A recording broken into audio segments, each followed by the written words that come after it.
As a parent, one of the greatest joys that you can ever have is finding something that you can connect with sincerely with your children. For my son, it happens to be YouTube content creation. In fact, that's why I started my YouTube channel, was just so that I could have a deeper connection with my own son. So last fall, I took a backpacking trip to the South Cascades, and while I was out there, my goal was to film a bunch of B-roll, and that way I would have it for future videos. When I came home, I gave it to my son and asked him if he would be interested in editing a video on that, and then we could sit down together and do a bunch of commentary. And that's exactly what this video is. So I hope that you really enjoy it, but more importantly to me is that this is a great experience and memory that I have with my son, who I love tremendously, and I hope you see that during this video. By the way, if you like kind of goofy teenage boy videos, please do subscribe to his channel. Mr. K9 Johnson does have a lot of fun things in it. All right, enjoy the video, and thanks for watching. Hey, what up, Coconut Crew? TZ here with another video brought to you by hikingmyownhike.net. And this one's a very special video for me because last fall I took a trip up to Mount St. Helens to go on an overnight backpacking trip to do a little bit of B-roll video work. And I brought it back home, and my son, Mr. K9 Johnson, decided that he wanted to be able to do the editing, or actually I asked him to do the editing. So he has put this whole video together for us, and I think it's a great video. I think it's going to be a ton of fun, and so I want you to enjoy it, and the two of us are going to kind of smart-ass our way through talking about this. Yep. Okay, so anyways, this is up at Mount St. Helens. It's a late fall overnight hike, and I really had a great time doing this. This is the start of the hike right here, and I've got some good gear. I really like all the different gear that I've got. I've got some Outdoor Vital, a lot of Outdoor Vital gear. I think on this one I've got my pack and my jacket and my pants are all Outdoor Vital gear. But what was the most exciting about it was just the incredible views on this particular hike. So here I'm hiking along the trail, and I didn't realize this at the time. However, I'm using a GoPro on a shoulder mount, and apparently it's also doing the same movement as the rest of my body. So I think a little bit of this video is just going to be like I'm on a trampoline or something like that. More or less, yes. Yeah.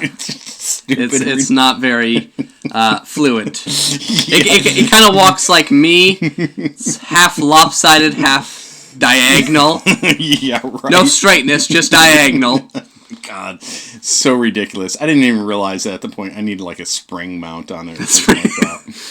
Anyways, this one was kind of a neat hike because the variety of everything that I went through was pretty impressive. There's a creek that goes right along the edge of this mountainside, and then it's got this beautiful flat trail.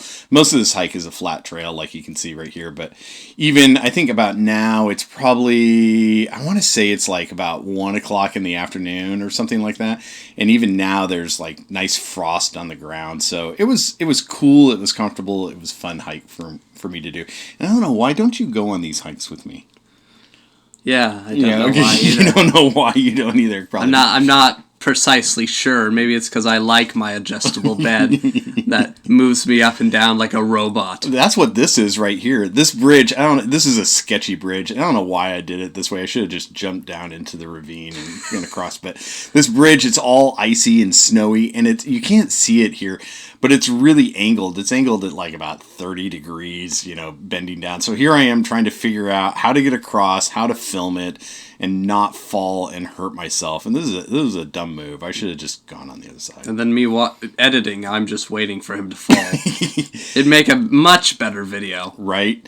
This cool thing, I really like this part right here, and I'll show it more when I'm coming back, but it almost looks like something from Lord of the Rings, like a Hobbit or that type of stuff. Well, that's the Hobbit's films as my backpacking trips. Russell sets up camp as my process. Love you. So that was my War Bonnet Ridge Runner. I love that hammock, and it's a Dutchware Dyneema tarp. So that combination is just about the most comfortable thing I've ever experienced as far as hammock camping. And then here you can see he's deathly slow at absolutely anything and everything he tries to do. So whilst he gets a grandmother's IV drip, whilst she dies in the next room, I sped it up for you so you don't have to deal with the pain. Yeah, there's a lot of B-roll video on this that I probably could have not videoed because it was just sort of a waste of space. It's fine that you videoed it. It's just it took you just took you forever to do anything.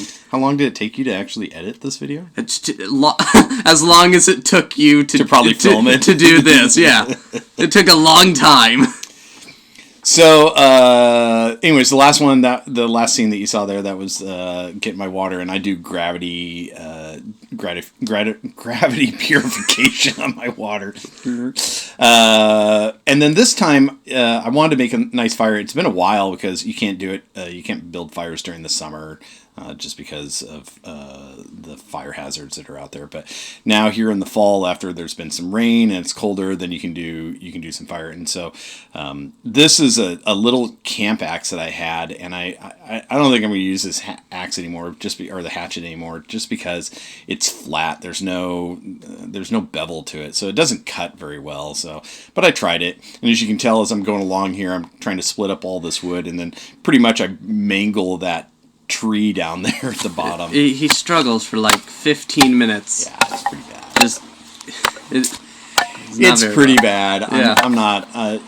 I should really have somebody else do my B-roll video for me. Yeah, you really should. I'm not good at this. Halfway through, we'll just click. Okay, stop the video.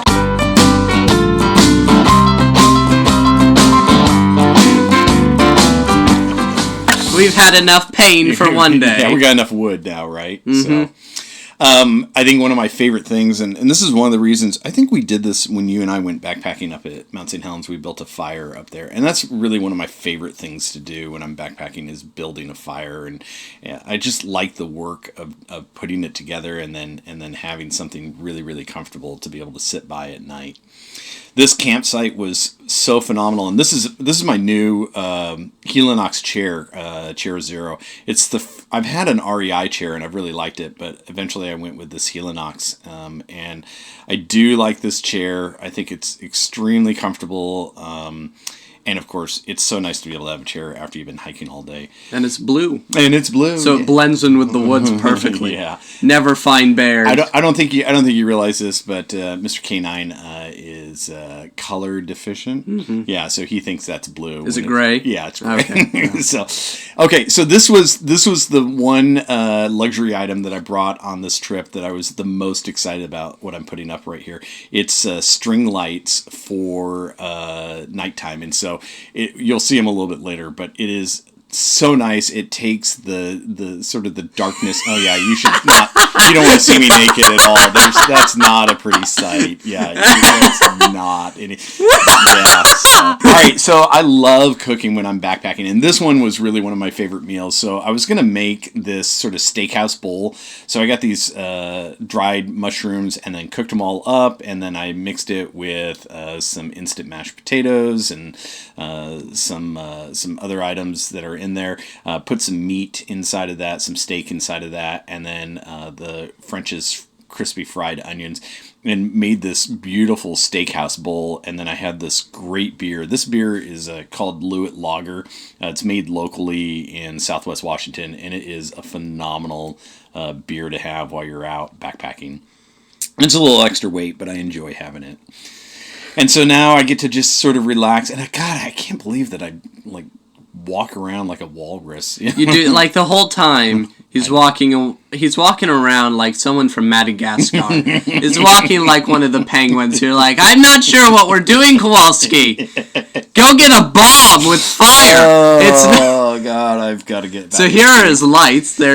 And according to him, they're luxury. They are luxury lights. They're super nice. They just brighten up the whole campsite, so you don't feel like you're just stuck out in the dark. Mm-hmm. Oh, here's him sleeping, because that's very realistic, right? Yeah, well, yeah. Oh, I'm sleeping something. Let me film myself. Yeah, in pure light. Yeah, right. I always like this. It always reminds me of like I'm coming out of a cocoon or something like that. So, but it's. I sleep so good in a hammock. It's so nice to be able to do that. Now, those red boots down there, those are down boots by Goose Feet Gear, and they are so incredibly comfortable, but I don't like their overshoes. And so I'm trying to remember who does these. They're out of Seattle, the overshoes, but they're super, super comfortable, and they're great when I'm walking around camp. All right, so breakfast, obviously I want to be able to have some coffee. I always like to have a little bit of fresh coffee first thing in the morning. And then I kind of get my day going after that. Mm-hmm. See, what a great view. You just sit there and look out over this beautiful... You look like a burglar. I do look like a burglar. Nice big full breakfast, and then as the day kind of gets going on... I pack up everything, and it's easy to be able to get out of here. So you really do need to come with me sometime. Yeah, sure. That's an easy hike right there. It's not very far. It's like 3 or 4 miles. I can't walk 3 or 4 foot without falling over. Well, that's true. That's true. And here I am on my trampoline again. Uh-huh. Boing, boing, boing, boing. And that's some sound effects. Boing, boing. We might have a few minutes of me just walking and bouncing back and forth, but... I think the last, 3 or 4 minutes is just you walking. God, I hope not. I think it is. If it is, I'm sorry, folks. You have to look through this, but it's a peaceful hike, though. It is so incredibly peaceful, and what's really interesting is, like I said, I think this was about just under 4 miles that I did on this hike, so it wasn't very far. But I did not see another single person the entire time until I got back to the parking lot. Yeah, that's because they're all buried under the snow.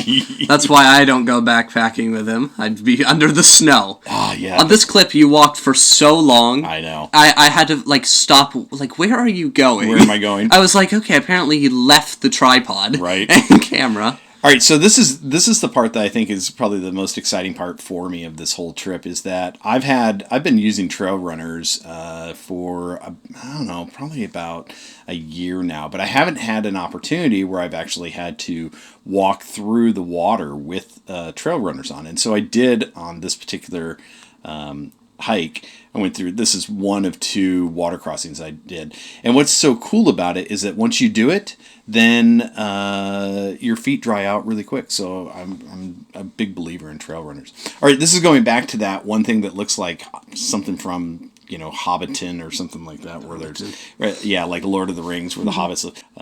And I don't know, I was just kind of highly impressed with it. I thought it was pretty neat. Mm-hmm. Kind of looks like a wicker basket. It does look like it. It was just a fun tunnel to kind of walk through. That's really what it was. So, and so now here I am. Oh, you can see Frost again. Yeah. So. Anyways, okay, now what? Well, now we're walking through a bunch of trees, and the trees are dead mostly. They're not dead. Every single one of those is alive. They look dead. No, they don't. They look dead. No, they don't. So you see this truck over here. So there's an elk camp, not a camp for elk, but a camp for elk hunters.